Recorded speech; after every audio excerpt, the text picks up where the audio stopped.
Hello everyone, আমি শান্তনা চলে এলাম নতুন একটা ভিডিওর সাথে। আজকে তোমাদের সাথে যেটা শেয়ার করব সেটা হলো ব্রেড কাস্টার্ডের একটা রেসিপি। তো তার জন্য আমি যেটা করেছি, ব্রেডগুলোকে ছোটো ছোটো টুকরো করে কেটে নিয়েছি। এবার একটা প্যানে ঘি গরম করে পাউরুটিগুলোকে সুন্দরভাবে লাল লাল করে ভেজে নিচ্ছি। এবার একটা বাটিতে তুলে রাখবো, আর দুধ জাল করে নিয়ে একটা ছোট বাটিতে কিছুটা পরিমাণ দুধ তুলে তার মধ্যে 1 চামচ বড় চামচের ভরে কাস্টার্ড পাউডার দিয়ে ভালো করে মিশিয়ে নেব। এবার বাকিটা প্যানের মধ্যে কিছুটা পরিমাণ দুধ দিয়ে সেই কাস্টার্ড পাউডার দিয়ে ভালো করে মিশিয়ে নেব। এই সময় 3 চামচের মতো চিনি আমি এখানে ব্যবহার করেছি, তোমরা তোমাদের টেস্ট অনুযায়ী চিনিটা ব্যবহার করতে পারো।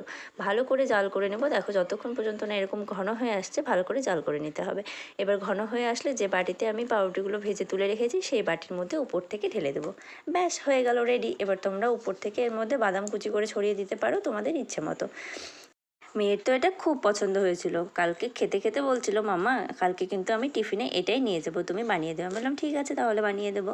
তো তোমাদের কেমন লাগলো কমেন্ট করে অবশ্যই জানিও। ভালো লাগলে লাইক কমেন্ট শেয়ার করতে ভুলে যেও না কিন্তু। আজকের মতো এখানেই টাটা, সবাই খুব ভালো থেকো, সুস্থ থেকো।